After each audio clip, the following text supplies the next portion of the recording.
Deputado Geraldo Rezende, continuando as inscrições do PMDB do Mato Grosso do Sul.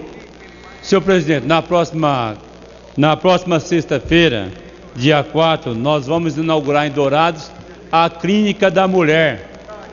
Instrumento importante, um espaço único onde as mulheres vão ter acesso a todos os exames na área de especialização. Essa clínica foi fruto de um trabalho que fizemos lá em 2008.